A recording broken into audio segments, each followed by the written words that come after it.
नमस्कार, आप देख रहे हैं सत्ता का सेमीफाइनल। मैं हूं आपके साथ बुशरा। स्वराज एक्सप्रेस लगातार उन तमाम अपडेट्स के साथ आपको पल पल की अपडेट दे रहा है, जहां 300 सीटों पर मतदान प्रक्रिया चल रही है। और अपडेट हमें ग्वालियर से मिल रहा है। हमारे साथ विनोद शर्मा हमारे संवाददाता ग्वालियर से जुड़ गए हैं अपडेट के साथ। जी विनोद, क्या अपडेट्स आपके पास हैं? किस तरीके से मतदान वहां पर चल रहा है? लेकिन जो सूचना मिली थी उसके मुताबिक ग्वालियर पूर्व का जो क्षेत्र है मुरार इलाके में, वहां बीजेपी और कांग्रेस के कार्यकर्ताओं में कुछ विवाद हुआ था, लेकिन उसको विवाद को समय रहते ही उसको शांत करा दिया गया। इसके अलावा जो ग्वालियर 15 विधानसभा क्षेत्र है, जहां से मंत्री प्रद्युम्न सिंह तोमर और सुनील शर्मा चुनाव लड़ रहे हैं, वहां पर सुनील शर्मा ने जाकर कुछ आरोप लगाए थे कि उनके कार्यकर्ता के साथ मारपीट की गई है, लेकिन ऐसा कुछ वहां तथ्य मिले नहीं थे। अभी तक जो ग्वालियर जिले के 6 विधानसभा क्षेत्रों में मतदान हो रहा है। सबसे ज्यादा मतदान प्रतिशत 30% ग्वालियर भितरवार में हो चुका है, जबकि सबसे कम मतदान जो हुआ है ग्वालियर दक्षिण में 15-12% रह गया है। वहां पर कुछ विवाद की स्थिति बन गई थी, रात में भी विवाद हुआ था और अब सुबह भी प्रवीण पाठक और नारायण सिंह कुशवाहा के समर्थकों के बीच में विवाद हुआ था। और इस समय हम मौजूद हैं ग्वालियर 15 विधानसभा क्षेत्र में, जहां पर सुचारू रूप से मतदान चल रहा है। आप देख सकते हैं, मैं दिखाना चाहूंगा कि जो मतदाता है वो बड़े आराम से मतदान करने के लिए आ रहे हैं, यहाँ खड़े हुए हैं। आप जो मतदान कर रहे हैं, क्या सोच के कर रहे हैं, किस तरह से मतदान कर रहे हैं? हम मतदान ये करने जा रहे हैं, जो विकास कर रहा है देश का, उसी को मतदान देंगे, उसी को वोट देंगे, उसी की सरकार बनाएंगे। मतदाता बहुत जागरूक है, उसको पता है कौन विकास करने वाला है, कौन करेगा, कौन नहीं करेगा, किसको वोट देना है, किसको नहीं देना है। आज देखो कुछ वर्षों के अंदर मतलब कुल मिला के विकास को बात कह रहे हैं। आपको लगता है क्या मुद्दे हैं? क्या युवाओं के रोजगार या रोजगार के मुद्दे हर साल जगह आ रही हैं, इनको भी बढ़ाया जाएगा। माननीय शिवराज सिंह चौहान ने ऐसी घोषणा की है कि रोजगार के विषय में हर साल नौकरियां देंगे थे। और लाडली बहना योजना जो सबसे ज्यादा प्रभावित है मतदाताओं पे थे, मुझे लगता है निश्चित भाजपा सरकार। देखिए, आज ज्योतिरादित्य सिंधिया जी भी मतदान करने के लिए आए थे।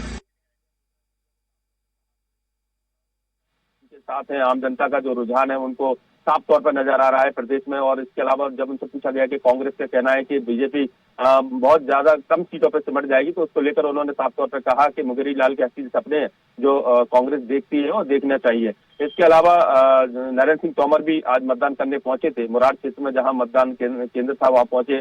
साथ ही आशीष अग्रवाल है जो कि बीजेपी प्रदेश मीडिया प्रभारी है, उन्होंने भी ठाटीपुर में मतदान किया। इसके साथ प्रद्युम्न सिंह तोमर ने भी शासकीय बालक उच्चतर माध्यमिक विद्यालय शिक्षा नगर में मतदान किया। तो प्रत्याशी भी अपना मतदान कर रहे हैं, अपने परिवार के साथ पहुंचे थे। मतदाताओं में इस बात को लेकर अब जागरूकता साफ तौर पर दिख रही है कि दोनों तरह के मुद्दे हैं, एक तो रोजगार, दूसरा विकास। साथ ही उनका कहना है कि पहले अक्सर ये होता था कि मतदाताओं के मन को हम भी पढ़ लेते हैं, लेकिन इस बार मतदाताओं के मन को पढ़ना बेहद मुश्किल हो रहा है।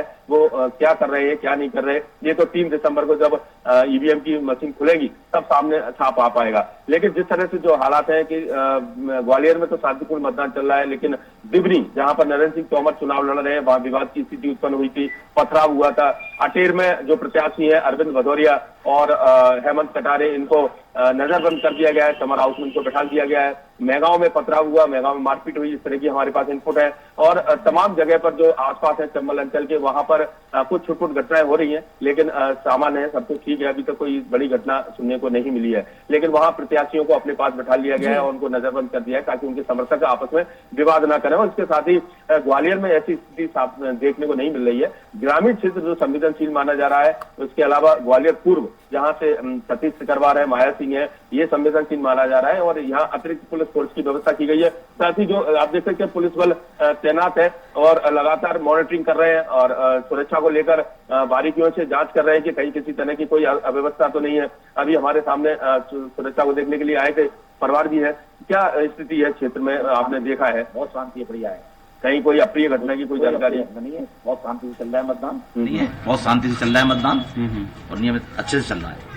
कहीं ऐसा लगा कि आपको कि कोई विवाद की स्थिति? नहीं, कोई विवाद की स्थिति नहीं है। मतदाता आ रहे हैं उनको कोई परेशानी रोका जा रहा है या कुछ? नहीं, किसी को नहीं रोका जा रहा है, शांतिपूर्वक बढ़िया मतदान चल रहा है, कोई दिक्कत नहीं है। और इसके साथ साथ जहां केंद्रीय मंत्री नरेंद्र सिंह, केंद्रीय मंत्री ज्योतिरादित्य सिंधिया मतदान करने पहुंचे थे सरस्वती जो एमआई शिशु मंदिर में, वहां 247 मतदान केंद्रों की मशीन जरूर खराब हुई थी कुछ देर के लिए, लेकिन उस मशीन को ठीक कर लिया गया है। हमारे साथ मौजूद है जनरल सिंह जी। क्या स्थिति शहर में चल रही है? मतदान पूरी तरह शांति है। आपके मन में जब मतदान करने जा रहे हैं तो किस तरह के विचार चल रहे हैं, क्या चल रहे हैं? तो विकास है सबसे पहला, दूसरा सनातन को बचाना है और लाडली बहनाओं के लिए जो शिवराज सिंह ने किया है सहयोग, उसको देख के नुकसान किया जा रहा है। हमारे मन में यही है। तो बहुत सारे लोग हैं, अपने अपने उनके तर्क हैं, अपने अपने विचार हैं और उन विचारों के आधार पर मतदाता मतदान केंद्र पर पहुंच रहे हैं।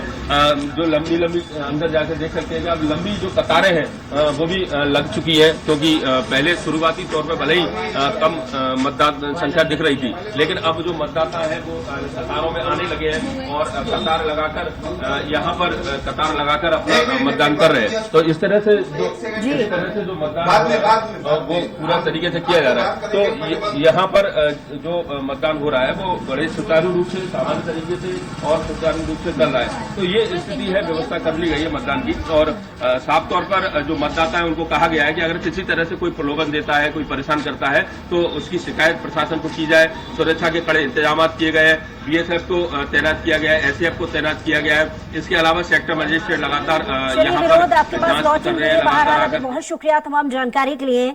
और क्योंकि आज मतदान का दिन है, उस परीक्षा का दिन है जहां पर तमाम पार्टियों ने अपनी अपनी तरफ से इस आज के इस दिन के लिए तमाम कोशिश की थी, और क्योंकि आज 300 सीटों पर मतदान किया जा रहा है, छत्तीसगढ़ की 70 सीटें और मध्य प्रदेश की 230 सीटें। आज के दिन हम इस बात पर भी विश्लेषण कर रहे हैं कि कौन कौन से ऐसे मुद्दे रहे जो जनता के सामने तमाम पार्टियों ने रखे हैं, और इसके लिए हमारे साथ विशेष पैनल मौजूद है। इन्हीं मुद्दों पर चर्चा करने के लिए मैं तारुफ करा देती हूँ। राजीव चंदेल जी हमारे साथ हैं, वरिष्ठ पत्रकार हैं, और साथ ही बीजेपी से अनिल मूलचंदानी जी हैं, और आम आदमी पार्टी से हमारे साथ अतुल शर्मा जी हैं, और साथ ही नीलम शुक्ला जी हैं कांग्रेस से। आप सभी मेहमानों का बहुत बहुत स्वागत है। सबसे पहले अनिल जी आपके पास आऊंगी, और सवाल मेरा आपसे ही कि 18 साल का समय बीजेपी को मिला अपनी नीति, रणनीति और जनता के हित के मुद्दों को समझाने के लिए। ऐसी कौन सी सिग्नेचर योजनाएं थी जो जनता के मन में आज के दिन प्रभाव डालने वाली हैं? देखिए, जनता देख रही है कि जिस बीमारू प्रदेश को कांग्रेस ने सौंपा था, 18 साल हो गए, शिवराज जी के नेतृत्व में भारतीय जनता पार्टी की सरकार बनी, स्वस्थ प्रदेश बनाया गया, अच्छी सड़कें बनाई गई, विकास किया गया, बिजली की समस्या खत्म कर दी गई।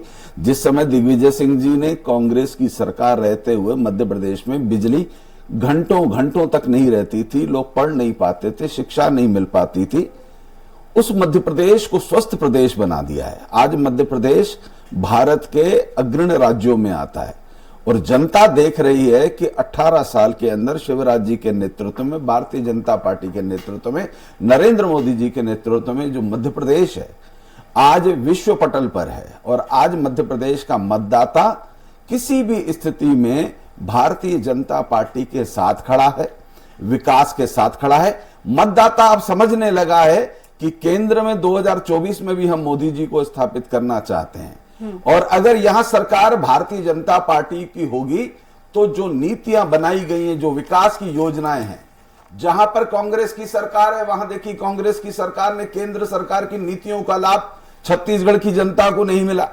राजस्थान की जनता को नहीं मिला, और स्वराज चैनल या जो दूसरे चैनलों के माध्यम से समाचार आते हैं तो जनता को यह संदेश जाता है कि जहां कांग्रेस की सरकार है और केंद्र में मोदी जी की सरकार है, तो राज्य सरकारें अपने स्वार्थ के लिए उन योजनाओं का, जो केंद्र की योजनाओं का लाभ मिलना चाहिए, वो अपनी जनता को नहीं देती। उनको लगता है कि मोदी जी की योजना का लाभ जनता को मिलेगा, वो प्रभावित ना हो जाएं, कहीं वो मोदी जी को राज्य सरकार बनाने में भी सहयोग ना कर दें।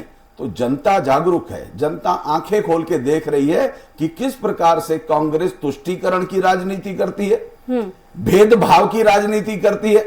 भारत के प्रधानमंत्री तो कह रहे हैं सबका साथ, सबका विकास, सबका विश्वास। आपकी बातों का रिएक्शन और दूसरे मेहमानों से भी मैं लूंगी, और इसी बीच अपने दर्शकों को खबर बता दें कि हुजूर विधानसभा में बैरागढ़ और गांधीनगर क्षेत्र में वोटिंग मशीन स्लो हो गई है, जिससे मतदाताओं को परेशानी का सामना करना पड़ रहा है। वहीं पोलिंग बूथ पर मतदाताओं की लंबी कतारें देखी जा रही हैं।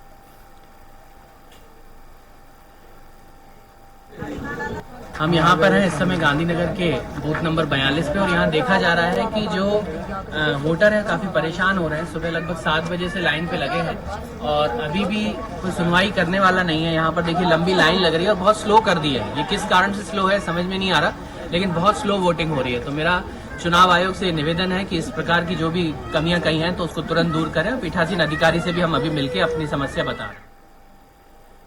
तो वहीं दूसरी तरफ देवरी कला विधानसभा चुनाव के लिए मतदान लगातार जारी है। इसके पहले ईवीएम मशीन बिगड़ने की खबरें आ रही थी, जिसमें खंडेराव वार्ड के मतदान केंद्र की ईवीएम मशीन 3 बार बिगड़ गई और कुछ समय तक मतदान प्रभावित रहा, जिसे बार बार सुधारने का प्रयास किया गया। वहीं कुछ वोटर मतदान केंद्र छोड़कर बिना वोट डाले ही वापस घर लौट रहे हैं।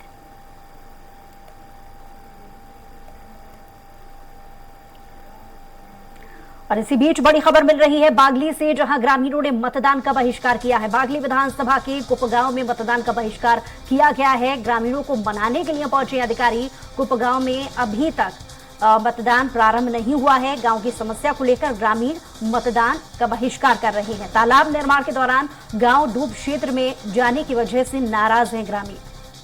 हालांकि ये पहले भी वहां के ग्रामीण सूचना दे चुके थे कि अगर उनकी समस्याओं को नहीं सुना गया तो वो मतदान का बहिष्कार करेंगे, और हुआ भी कुछ ऐसा ही।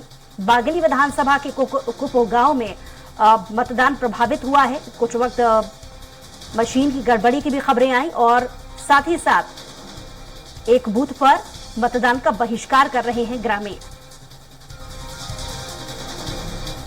तो ग्रामीणों ने मतदान का बहिष्कार किया है। बागली से यह खबर सामने आई है। वहीं दूसरी तरफ पूर्व मंत्री और रायपुर पश्चिम से बीजेपी के उम्मीदवार राजेश मूणत ने पूरे परिवार के साथ चौबे कॉलोनी स्थित पूर्व माध्यमिक शाला के मतदान केंद्र पहुंचकर वोट डाला। राजेश मूणत ने कहा कि इस प्रदेश में भ्रष्टाचार मुक्त सरकार बने, लोगों का अच्छा रुझान है। रायपुर पश्चिम में बीजेपी की जीत होगी। मतदान करने पहुंचे बीजेपी प्रत्याशी राजेश मूणत और उनके परिवार से बातचीत की हमारे संवाददाता हेमंत शर्मा ने। रायपुर पश्चिम बीजेपी प्रत्याशी राजेश मूणत वोट डालने यहाँ पर पहुंचे हुए हैं पूरे परिवार के साथ, और उनसे हम सीधे बातचीत करते हैं।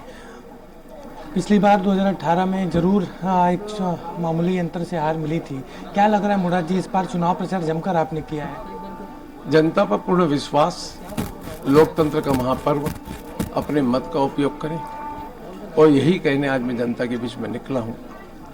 इस प्रदेश में भय भ्रष्टाचार मुक्त सरकार बने, प्रदेश प्रगति के मार्ग पर आगे जाए और इस शहर को व्यवस्थित और प्लानिंग के साथ में बसाएं, यही मेरा उद्देश्य है, जिसको लेकर के मैं जनता के बीच में हूँ। क्या लग रहा है पूरे माहौल को देखते हुए? कई तरह के आरोप प्रत्यारोप का दौर भी चला।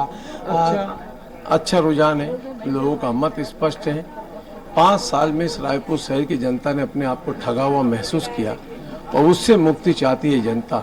इसीलिए आम जनता अपनी उत्सुकता के साथ में मतदान करने निकली है। देखिए उनके परिवार के लोग भी हैं, उनकी पत्नी से हम सीधे बातचीत करने की कोशिश करेंगे कि आप भी वोट डालने यहाँ पर पहुंचे हैं। चुनाव प्रचार आपने भी किया, कई तरह की तस्वीर आई थी। क्या लग रहा है पूरा जी इस बार जीत रहे हैं चुनाव? नहीं, पूरा 100% लग रहा है जीतेंगे। लोगों का रुझान बीजेपी की तरफ है।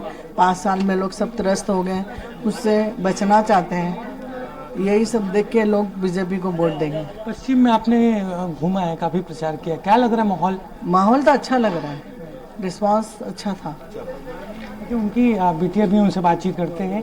ये आप खासतौर पर युवाओं से क्या अपील करना चाहेंगे मतदान को लेकर? मेरी अपील बहुत ही सिंपल है, आप बाहर निकलिए, वोट कीजिए। वोट करना इम्पोर्टेंट है। घर बैठ के बातें हर कोई करता है, हमें ही वो फेस बनना है चेंज का जो हम देखना चाहते हैं। अब बाहर आके जब तक वोट नहीं करेंगे आप कोई चीज़ डिमांड नहीं कर सकते, ना ही कोई चेंज की उम्मीद कर सकते हैं। सो वोट करना is very important. Please step out and vote. अभी चुनाव प्रचार में गई थी, तस्वीर आपके सामने आई थी। क्या लग रहा है रायपुर पश्चिम में जिस तरीके से आपने प्रचार किया, इस बार बीजेपी की जीत वहाँ पर हो रही? मूणत जी बिल्कुल, इस बार लोग पिछले 5 साल को लेकर बहुत डिसअपॉइंटेड लग रहे थे। लोग ज़रूर बदलाव चाह रहे हैं। एक इंग्लिश में फ्रेज़ है, action speak louder than words. बोलने में और करके दिखाने में बहुत फ़र्क होता है, और हमारी पार्टी करके दिखाने में यकीन रखती है। तो बोल कोई भी सकता है, लेकिन जो लीडर जनता चुनेगी वही सर्वोपरि है। जी के लिए प्रचार करके कैसा लगा? क्षेत्र में घूमी आप? अच्छा लगा, लोगों के प्रति उनके काम को देख के बहुत अच्छा लगा, कितना स्नेह है लोगों के दिल में, उनको देख के बहुत अच्छा लगा। ये दर्शाता है कि उन्होंने इतने सालों में लोगों के लिए कितना काम किया है, नहीं तो कोई भी इतना प्यार दूसरे को क्यों देगा। ये थे राजेश मूणत का पूरा परिवार। रायपुर पश्चिम से वो बीजेपी के उम्मीदवार हैं और लगातार उन्होंने काफ़ी मेहनत उस इलाके में की, प्रचार भी जमकर किया और अभी उन्होंने पूरे परिवार के साथ मतदान किया है और दावा राजेश मूणत और उनके पूरे परिवार का यही है कि इस बार पश्चिम में बीजेपी की जीत होगी। कैमरामैन गणेश निषाद के साथ हेमंत शर्मा, स्वराज एक्सप्रेस, रायपुर। एक बार फिर से रुख करेंगे चर्चा की ओर। लगातार हमारे साथ खास मेहमान जुड़े हुए हैं। नीलाभ शुक्ला जी के पास आएंगे। नीलाभ जी, कुछ देर पहले अनिल मूलचंदानी जी की बातों को आपने सुना होगा, उस चीज का तो जवाब मैं चाहूंगी। उन्होंने तमाम योजनाएं गिना दी, अपनी सरकार की, अपने कार्यकाल की उपलब्धियां भी उन्होंने गिना दी, लेकिन एक सवाल इसमें और जोड़ दीजिए, इसमें कोई दो राय नहीं है कि 2018 के समय कांग्रेस ने बहुत अच्छी अपनी परफॉर्मेंस यहां पर दी थी। इसकी मुख्य अगर वजह जान ली जाए तो 13 मुख्य सीटों पर नुकसान उठाना पड़ा बीजेपी को। ग्वालियर चंबल अंचल के क्षेत्र को अगर देखा जाए, वहां पर आरक्षण के मद्देनजर नुकसान हुआ बीजेपी को, लेकिन सिंधिया खेमे की जो टुकड़ियां इधर उधर हो गई थी, उपचुनाव में समीकरण बदले थे, उस बदलाव का असर इस बार हम किस तरीके से देखें? आपने देखा बागली की आप दरुद्दीन बता रहे थे, लोग मतदान योग्य नहीं होना चाहिए, स्वस्थ लोकतंत्र के लक्ष्य के संकेत नहीं है, लेकिन लोग मतदान नहीं कर रहे हैं। इतना आक्रोश जनता को भारतीय जनता पार्टी सरकार के खिलाफ। देखिए, लोकतंत्र जिस तरह उन्होंने हत्या की माफियाओं का गठजोड़ करके कई ठोस कर गई, क्यों नहीं सरकार जनता के मत का अपमान करके गिराई गई थी? जनता उसका जवाब पीछे दे रही है।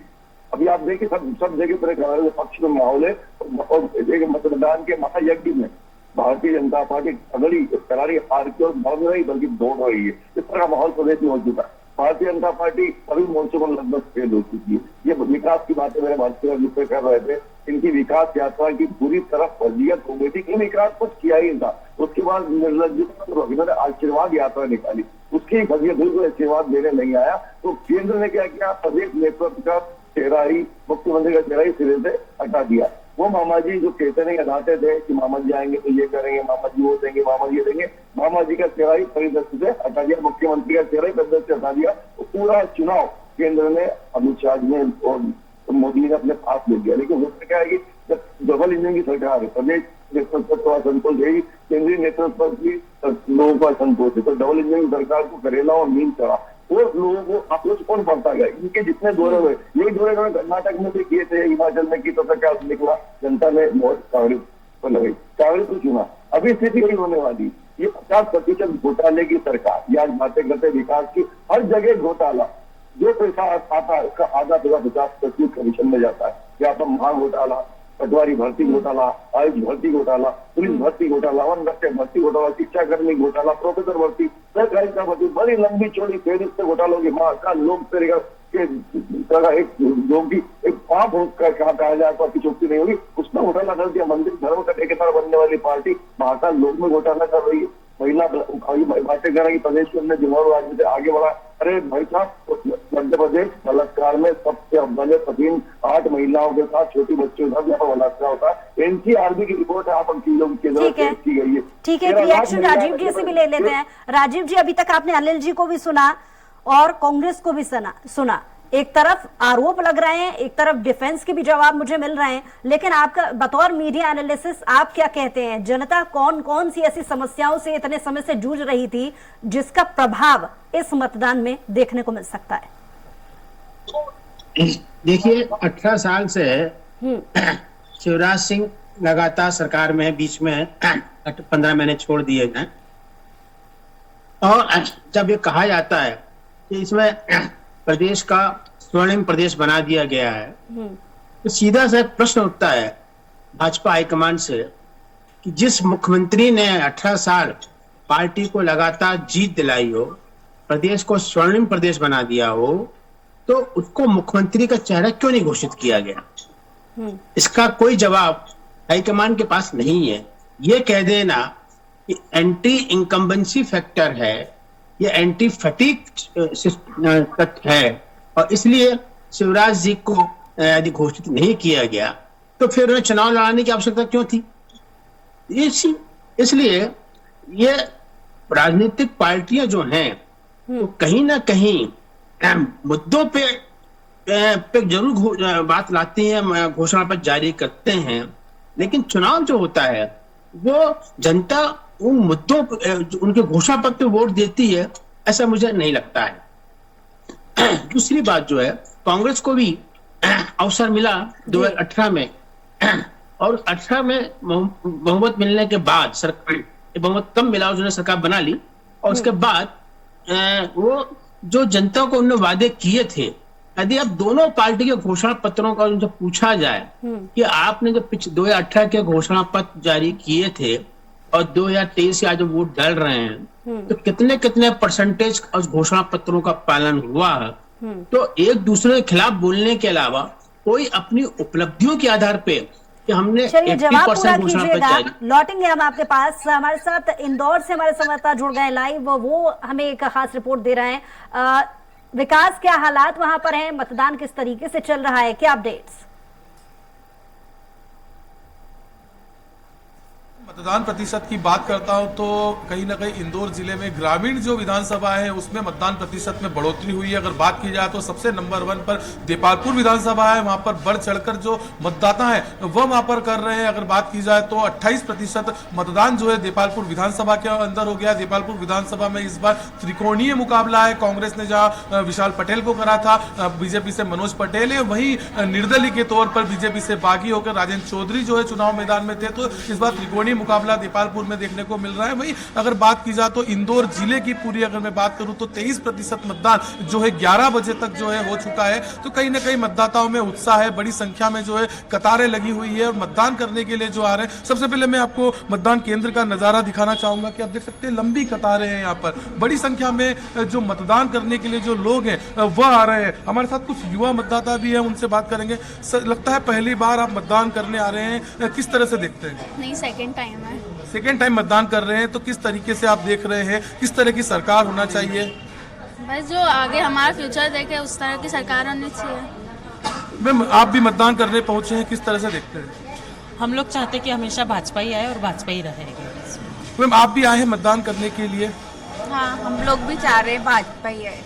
तो कुछ आप देख सकते हैं लंबी कतारें हैं। सभी मतदान केंद्र अगर बात की जाए तो 2561 मतदान केंद्र जो है पूरे इंदौर जिले में बनाए गए हैं और बड़ी संख्या में जो मतदाता है वह कहीं ना कहीं मतदान करने के लिए पहुंच रहे हैं। काफी उत्साह जो है लोगों में नजर आ रहा था। मैं आपको बता रहा था कि मतदान जो है इंदौर जिले में शांति से चल रहा है। हालांकि महू विधानसभा से खबर आई थी कि कांग्रेस और बीजेपी के बीच कुछ झड़प हुई है। रात को भी जो है इंदौर की राव विधानसभा में बीजेपी और कांग्रेस आमने सामने थी, तो पुलिस को जो है आंसू गैस के गोले भी यहाँ पर छोड़ना पड़ रहे थे। तो बड़ी संख्या में आप देख सकते हैं कि मतदाता जो है यहाँ पर है और कहीं ना कहीं एक अपना वोट देने आ रहा है। सबसे बड़ी बात यह है कि इस बार इंदौर जिले के अंदर 18 से 30 वर्ष के जो मतदाता है उनकी तादाद बड़ी है और कहीं ना कहीं प्रदेश की सरकार बनाने में उनका भी जो है बड़ा योगदान रहेगा, क्योंकि पहली बार वोट करने वाले या 18 से 30 वर्ष के जो युवा मतदाता है वो बड़ी संख्या में यहाँ पर पहुंचे मतदान करने के लिए, पहली बार जो है मतदान करेंगे और उनकी संख्या में लगातार बढ़ोतरी हुई है। इंदौर जिले के अंदर 23% जो है मतदान जो है अभी तक हो चुका है और लगातार जो है मतदान चल रहा है। अगर बात की जाए तो कुछ क्षेत्रों के अंदर शुरुआती दौर में जो है ईवीएम की खराबी की दिक्कतें सामने आई थी, लेकिन उन्हें जो है प्रशासन या निर्वाचन आयोग ने तुरंत जो है कर दिया और इंदौर जिले में जो है लगातार छोटी मोटी झड़प के बीच जो है मतदान चल रहा है। जी बुशरा।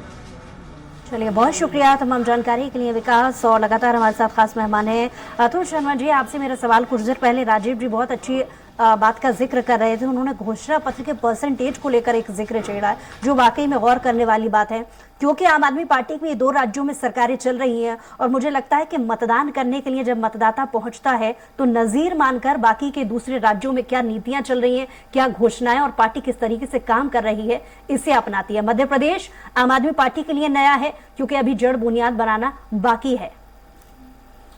देखिए, वरिष्ठ पत्रकार महोदय ने बहुत अच्छी बात रखी ये आपके घोषणा पत्र के ऊपर कि घोषणा पत्र पे काम होता ही नहीं है।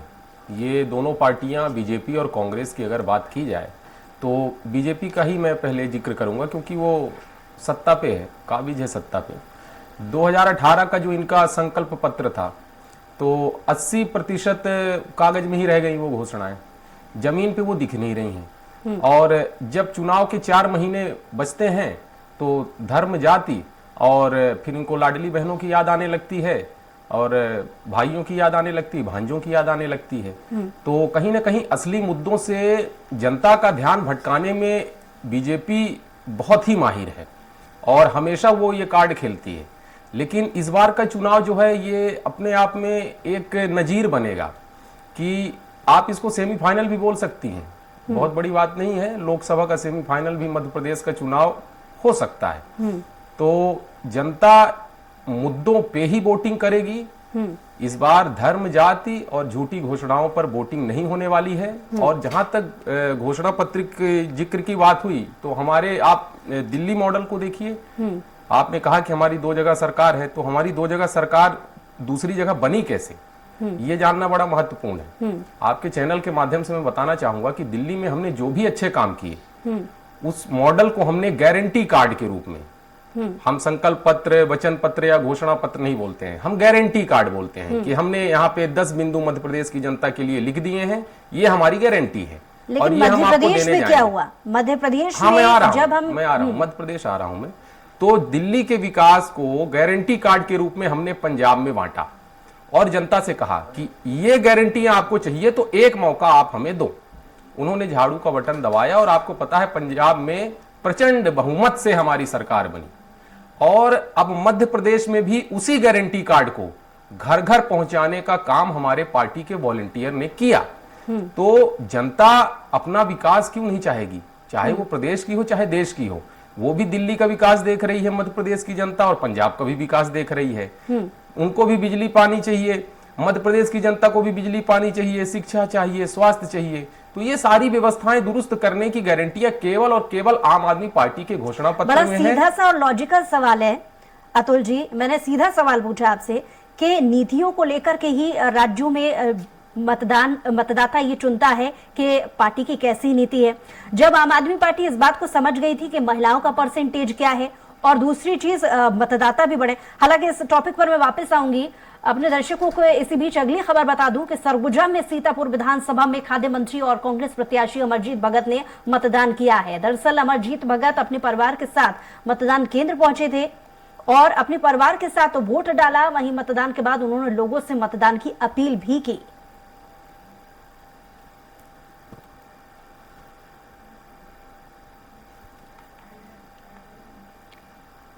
छत्तीसगढ़ के प्रगति के लिए, छत्तीसगढ़ के विकास के लिए पहला वोट समृद्ध छत्तीसगढ़, विकसित छत्तीसगढ़, जिस छत्तीसगढ़ में आम नागरिक अपने नैतिक दायित्वों का निर्वहन करे, अपने सामाजिक दायित्वों का निर्वहन करे। आज इस महंगाई के दौर में एक आम आदमी का जीना मुहाल हो गया है। उनके अपने दायित्वों का निर्वहन करने में उनको कई प्रकार की दिक्कत का सामना करना पड़ रहा है। हमारी सरकार की प्रयास होगी कि हम चलिए अगली खबर, जहां बेमेतरा से कांग्रेस प्रत्याशी रविंद्र चौबे अपने गृहग्राम पहुंचे, जहां कांग्रेस प्रत्याशी ने प्राथमिक शाला मोहा भाटा में सपरिवार मतदान किया। इस दौरान प्रत्याशी अपनी जीत को लेकर आश्वस्त नजर आए और इस बार भी रिकॉर्ड मतों से जीत का दावा किया।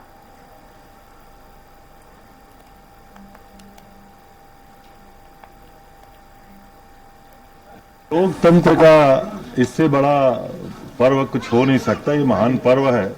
छत्तीसगढ़ विधानसभा के लिए मतदान हो रहा है। हम सब लोग उसमें बढ़ चढ़ कर हिस्सा ले रहे हैं। मेरा तो सौभाग्य है कि मैं विधानसभा के लिए 9वीं बार कांग्रेस का प्रत्याशी बना हूं और सभी जनता का आशीर्वाद जो दिखाई दे रहा है, तो निश्चित रूप से आने वाले समय में उनका भरपूर आशीर्वाद मुझे मिलेगा और इस महापर्व में सबको खूब भागीदारी करने का मैं आह्वान करता हूं। वहीं दूसरी तरफ दुर्ग जिले के भिलाई नगर विधानसभा क्षेत्र के बीजेपी प्रत्याशी प्रेम प्रकाश पांडे ने सेक्टर 9 भिलाई मतदान केंद्र में मतदान किया। भिलाई नगर से उनका मुकाबला कांग्रेस के युवा विधायक देवेंद्र यादव के साथ है। स्वराज एक्सप्रेस संवाददाता दिलीप साहू ने प्रेम प्रकाश पांडे से खास बातचीत की। चलिए आपको दिखाते हैं।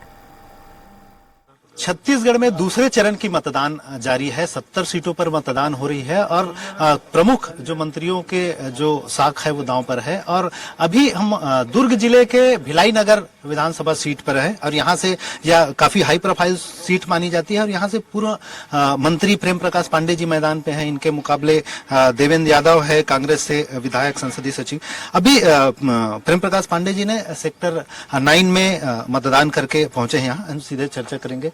सर, इस बार किन मुद्दे के आधार पर आप लोग जनता के बीच गए? खासकर देखिए, विशेष तौर पे हमारे जो यहाँ नशा और अपराध बढ़ा है और उसके अलावा कांग्रेस ने जो पिछले 5 सालों में झूठ बोला है, हमारे चुनाव घोषणा पत्र में जो मातृ वंदना योजना है, गरीबों को उनकी बच्ची यदि बड़ी होती है तो 1.5 लाख रुपया मिलेगा और 5 किलो उनको गरीबों को मुफ्त राशन है, आपके 500 रुपया में गैस सिलेंडर है।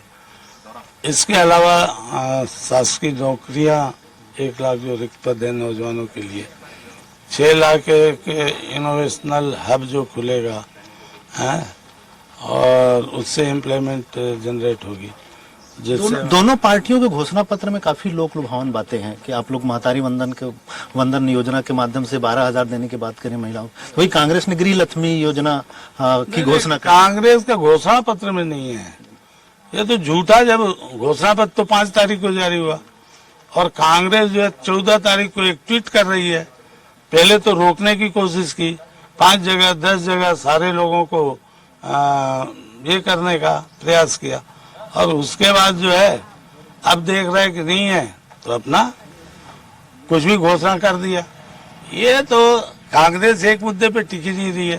पहले सोचा किसान वाले पे हम जाएंगे, किसान से भागे, फिर मातृवंदना, फिर ये क्या है कि हार निश्चित है और इसलिए वो बौखला करके तमाम जो है बहाने कर रहे हैं। किसानों की बात करें तो किसानों के मुद्दे पर दोनों पार्टियां लगातार उन्होंने कर्ज माफी की बात कही, 20 क्विंटल धान खरीदने की बात कही, आप लोग 21 क्विंटल कर दिए, फिर 3100 रुपए में धान खरीदिए। हम लोग किसान को एक मुश्त चाहिए, हम एक मुश्त दे रहे हैं। उन्होंने जो वादा किया था कि 2 साल का किसानों का बोनस है हम देंगे, 4200 करोड़ हम लोग पहली किस्त में दे रहे हैं। हम चाहते हैं कि किसान कर्ज मुक्त और आत्मनिर्भर हो। कर्जा माफ करना नहीं, बल्कि ये प्रवृत्ति होनी चाहिए कि हम कर्ज जो ले रहे हैं उसको अपने उद्यमिता के माध्यम से लगाएं और मेहनत से कमा के कर्ज चुकाएं। और इसलिए अभी नए उद्यमियों के लिए भी 50% सब्सिडी के साथ में आपका कम इंटरेस्ट में जो है लोन देने की बात हुई। तो ये थे प्रेम प्रकाश पांडे जी। इनका कहना है कि कहीं न कहीं क्षेत्र में कमल खिलेगा और भाजपा ने जितने वादे किए हैं घोषणा पत्र में उनसे कहीं न कहीं बीजेपी को लाभ होगा और उनका ये दावा है। हालांकि 3 दिसंबर को ही स्पष्ट हो पाएगा कि कौन से किनके वादे और किनके घोषणाओं पर जनता ने मुहर लगाई है। कैमरा पर्सन गुपेंद्र के साथ भिलाई नगर विधानसभा क्षेत्र से दिलीप साहू। एक बार फिर से रुख करते हैं चर्चा की ओर। हमारे साथ एक और खास मेहमान जुड़ गए हैं, ब्रिजराज सिंह जी, जो कि बीजेपी से प्रवक्ता है। बहुत स्वागत है आपका। ब्रिजराज जी, चर्चा इस बात को लेकर के चल रही थी कि बड़ी बड़ी घोषणाएं कर दी जाती हैं। अगर बात सिर्फ बीजेपी को कोड करके की जाए तो 2013, 18 और 2023 बहुत सारी इस पूरे कार्यकाल के समय इस बीच बीजेपी ने बहुत सारी घोषणाओं के तीर छोड़े, लेकिन पूरे ग्राफ को अगर समझा जाए, वोट परसेंटेज को अगर समझा जाए, नुकसान हर बार धीरे धीरे बीजेपी को उठाना पड़ रहा है।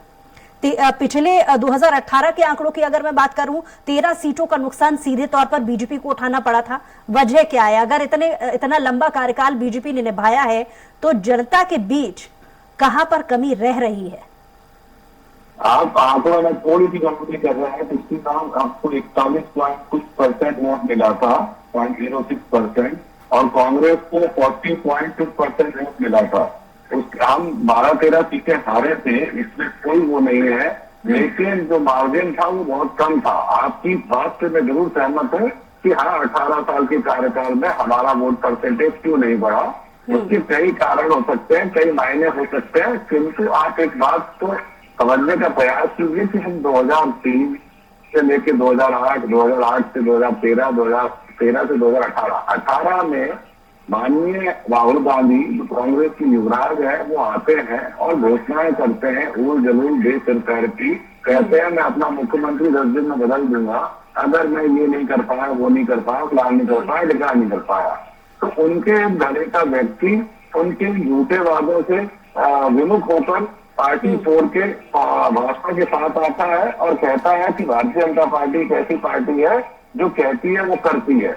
मोदी की गारंटी और भाजपा का भरोसा पे 3.5 साल हमने सरकार चलाई, कार्य करके दिखाए। जो 2003 में कभी राज्य बीमारू हुआ करता था, जिस राज्य के पास सड़क पानी आप ही की पार्टी की कुछ घोषणाओं की याद मुझे यहाँ पर आ रही है कि महिलाओं के लिए बहुत बड़े बड़े वादे बीजेपी ने कर दिए और क्योंकि जो युवा वोटर्स हैं उनकी संख्या बढ़ी है, उनके लिए भी बहुत सारी सौगातें ले आई है। लेकिन ये भी समझने वाली बात है कि राज्य चुनाव अलग चीज है और राज्यों के मुद्दे भी अलग होते हैं। ये चुटकी अक्सर कांग्रेस लेती रही है बीजेपी की। उनका कहना है कि केंद्र में प्रधानमंत्री के चेहरे पे चुनाव जरूर लड़ती है बीजेपी, लेकिन राज्यों की समस्याएं अलग है। देखिए, आपको एक माइंडसेट से बदलना होगा कि किस तरीके से राज्य अलग हो सकते हैं। क्या भारत देश का हिस्सा नहीं है? क्या आपको इंटरकनेक्टिविटी पता है कि राज्य में केंद्र में अगर किसी की सरकार है और उसके पास राज्यसभा में बहुमत नहीं है तो क्या वो कोई कानून बना सकता है? राज्य के नहीं बना सकता। आप इसको अलग अलग करके, ये प्रोपेगेंडा है एजेंडा के थ्रू। नरेंद्र मोदी जी 2014 में चुनाव लड़ने का प्रयास कर रहे थे प्रधानमंत्री का। 2012-13 में लोग कहते थे कि राज्य चलाना अलग बात है, देश चलाना अलग बात है। आज नरेंद्र मोदी ने झूठा गाड़ दिया, राज्य भी चला लिया, देश भी चला लिया, राज्य में बार बार रिपीट करके 5-4 बार सरकार बना दी। अरे भाई, कब तक आप लोग प्रोपेगेंडा में जीते रहेंगे? आंखें खोलिए, बदलते हुए दुनिया के हिसाब से चलिए। राज्य और मैं एक एग्जाम्पल देना चाहता हूं आपको कि केंद्र में अगर भारतीय जनता पार्टी की सरकार है और राज्य में अगर भारतीय जनता पार्टी की सरकार है तो सारी स्कीमें लागू हो सकती हैं, योजनाएं सफल हो सकती हैं। छत्तीसगढ़ का मैं एक उदाहरण देना चाहता हूं आपको कि छत्तीसगढ़ में 7 लाख गरीबों के लिए मकान बनने थे। हुआ क्या कि उन्होंने अपने हिस्से के 5 करोड़ कुछ पैसे जमा ही नहीं कराए, तो वहां पे घर बनी। अभी थोड़ी देर पहले नीलाभ शुक्ला जी यही बातें गिरा रहे थे और हमारे वरिष्ठ पत्रकार राजीव जी भी ऐसे ही कुछ कह रहे थे कि जो भी पार्टी से अकेले बीजेपी के तौर पर उन्होंने नहीं कहा था। उनका कहना था कि कोई भी प्रमुख पार्टी हो अगर वो घोषणाएं करती है तो निर्धारित होना चाहिए, करते हैं 100% वो पूरी चाहिए। क्यों वो प्रतिशत रह जाता है? ये कानून की बात है, उस पर तो कोर्ट में एक चल गया मसला कि ये रेवड़ियां बांटने वाली बातों के ऊपर। ये सवाल मैंने आपसे इसलिए किया क्योंकि आप कांग्रेस के लिए एक बार और उनसे इसी बात पर जवाब ले लेंगे हम नीलाभ जी से। नीलाभ, अभी तक सुना आपने? मैं भाजपा की दूसरी बात सुन रहा था। रेवड़ी पर अपने उद्योगपति मित्रों को बांटेंगे, अरबों खरबों कर्जा चुटकियों में माफ कर देते, किसानों कर्जे माफ नहीं कर पाते। हमारी 18 बजे की, हमारी जो 14 बजे की सरकार थी, आप कहते हैं हमारे राहुल जी ने कहा था मुख्यमंत्री बन हुआ तो ये बात सही है कि हमने किसानों का 27 लाख किसानों का कर्ज माफ किया और ये बात सदन में मुख्यमंत्री और कृषि मंत्री ने स्वीकार करी। तो छठे में हमारी सरकार गिराई गई, वरना हमारी सभी जो गारंटी थी सब पूरी हम करते। अभी हमारी गारंटी को लोगों को भरोसा। और आप क्या लेकर आए?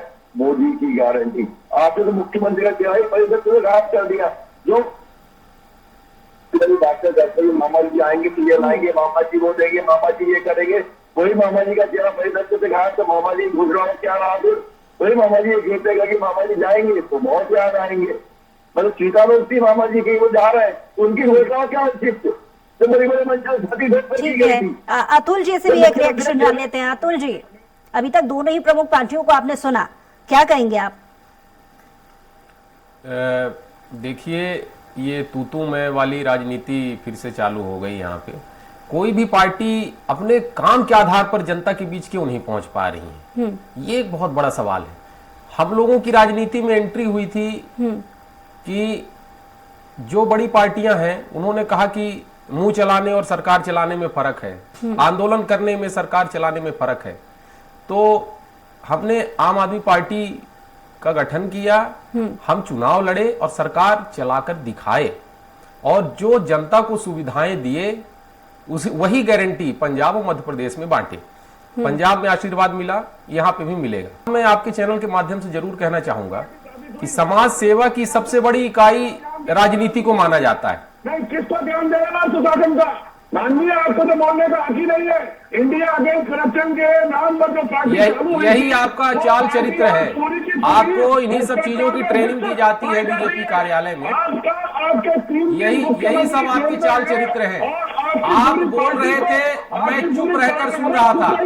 यही बड़े लिखे और अनपढ़ लोगों में फर्क होता है। बात समय समय से बारी बारी से हर एक को मौका दिया जाएगा, आपकी बात पूरी सुनी जाएगी। लौटूंगी ब्रिजराज पास, अभी अतुल जी की बारी है। आप अपनी बात मतलब रखेंगे ही, सरा जब बोले तो भी अपनी बात रखेंगे। हमारी आवाज पहुंचने नहीं देंगे आप जनता तक। ये इनका माइक बंद कराइए तो मैं अपनी बात कंप्लीट करूं। आप जवाब पूरा कीजिए अतुल जी, लौटूंगे ब्रिजराज जी। देखिए, मैं ये कह रहा था कि समाज सेवा की सबसे बड़ी इकाई राजनीति है। तो राजनीति आप करने आए हैं तो अपने निजी स्वार्थों से ऊपर उठ के राजनीति करिए, जनता के विकास के लिए राजनीति करिए। आज आप लाडली बहनाओं को 4 महीने पहले से पैसा बांटना शुरू कर दिए हैं, लेकिन मैं भोपाल राजधानी की बात कर रहा हूं। अब दूरस्थ जिलों में क्या हाल होगा आप अंदाजा लगा लीजिएगा। 35% बच्चे मध्य प्रदेश के 12वीं की पढ़ाई पूरी नहीं कर पाते हैं। 12वीं की स्कूली पढ़ाई पूरी नहीं कर पाते हैं। राजधानी भोपाल के गांव गिना रहा हूं आपको, 10-12 गांव गिनाऊंगा, ज्यादा समय आपको खराब नहीं करूंगा। काना सैया, डोब, सेमरा सैयद, अरेड़ी, सेवनिया, ओमकारा, कल्याणपुर, मुगालिया कोट, टिमालिया, चोपड़ा कला, देवल खेड़ी, श्यामपुर, जमुनिया, छीर। 5वीं से 8वीं के आगे इन गांवों में स्कूल नहीं है। आप लाडली बेटियों को जब पढ़ाएंगे नहीं तो प्रदेश कैसे आपका नंबर 1 बनेगा? स्कूल की और स्वास्थ्य की, शिक्षा की आप लोगों के संकल्प पत्र पे क्यों नहीं है? आप बांटना करते ठीक है, महिला सशक्तिकरण मैं मानता हूं, ठीक कर रहे हैं आप। किसी को आप 1000, 1200, 1500 दे रहे हैं किसी के खाते में, तो बुराई नहीं है। लेकिन आप शिक्षा और स्वास्थ्य के मुद्दे से कब तक जनता को भटकाते रहेंगे? ये आपके संकल्प पत्र में क्यों नहीं है? स्कूल बनाने की बातें आपके संकल्प पत्र में क्यों नहीं है? अस्पताल बनाने की बातें आपके संकल्प पत्र में क्यों नहीं है? मुंह चलाने और सरकार चलाने में फर्क होता है। बीजेपी के प्रवक्ता महोदय रखेंगे, लेकिन इस बीच अपने दर्शकों को खबर बता दें कि कोटा विधानसभा क्षेत्र में मतदान लगातार जारी है। वहीं इलाके में कुल 1,64,827 वोटर्स अपने मताधिकार का प्रयोग कर रहे हैं, जिसमें 82,166 पुरुष और लगभग 82,658 महिलाएं हैं। जबकि थर्ड जेंडर मतदाता इसमें 3 ही शामिल है। यहाँ कुल 267 मतदान केंद्र बनाए गए हैं। इस पर स्वराज एक्सप्रेस की खास रिपोर्ट देखिए।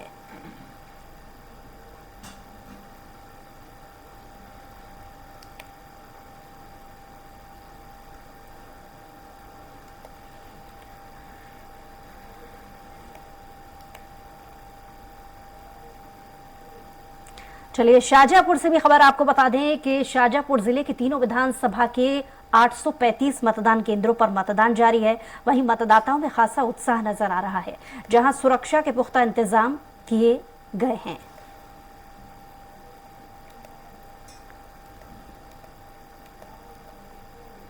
रायपुर में राज्य के पहले नागरिक राज्यपाल विश्वभूषण हरिचंदन ने मतदान किया, जिसमें सिहावा भवन पहुंचकर राज्यपाल ने अपना वोट डाला। आपको बता दें कि सिहावा भवन में मतदान के लिए मतदाताओं की लंबी कतारें देखी जा रही हैं।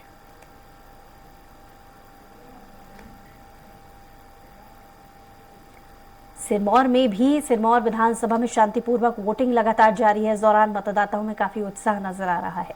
वहीं मतदान में पुरुष और महिला सहभागिता निभा रही हैं।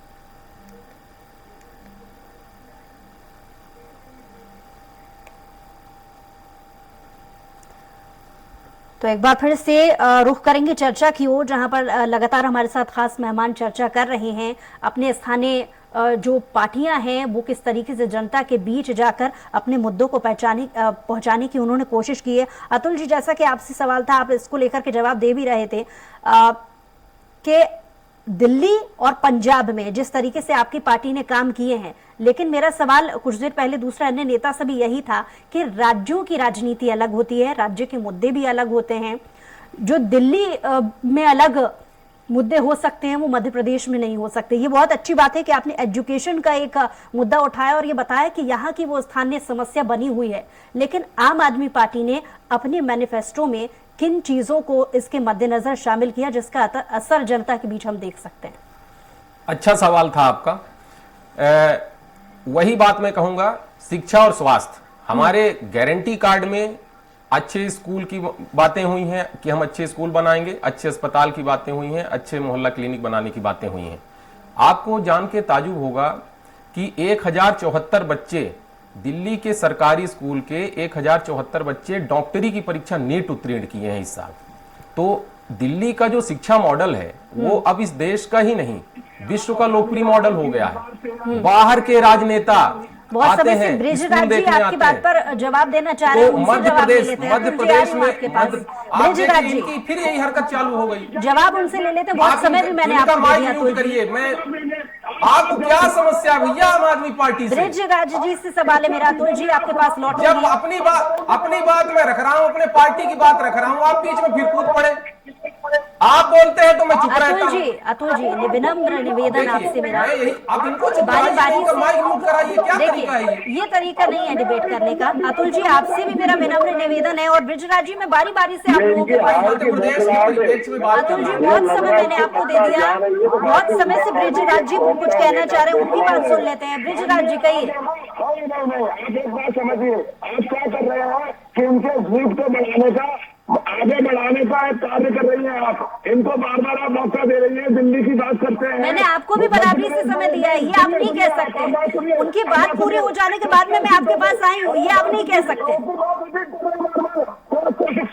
अपने शब्द वापस लीजिए आप ब्रिजराज जी। मैंने बारी बारी से सबको समय दिया है, पूरी बात अतुल जी की हो जाने के बाद ही मैं आपके पास आई हूँ, क्योंकि आप बहुत समय से समय मांग रहे थे।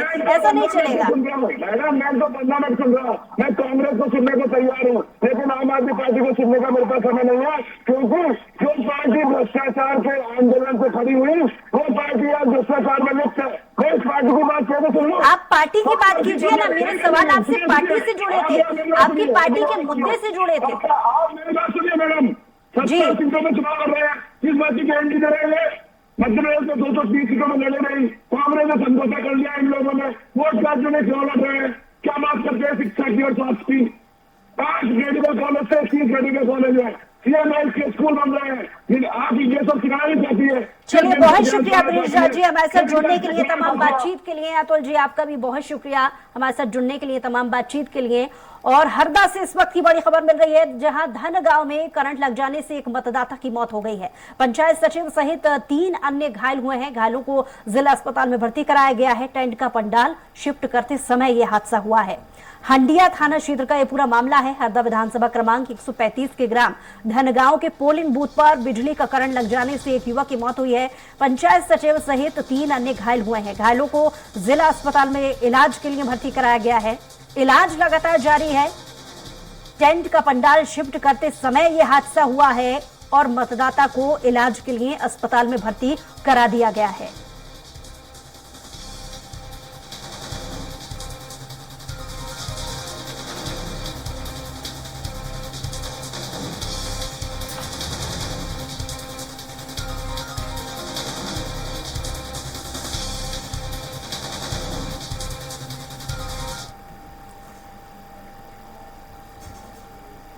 चलिए यहाँ रुक रहे एक छोटे से ब्रेक के लिए, ब्रेक के बाद जल्द लौटेंगे।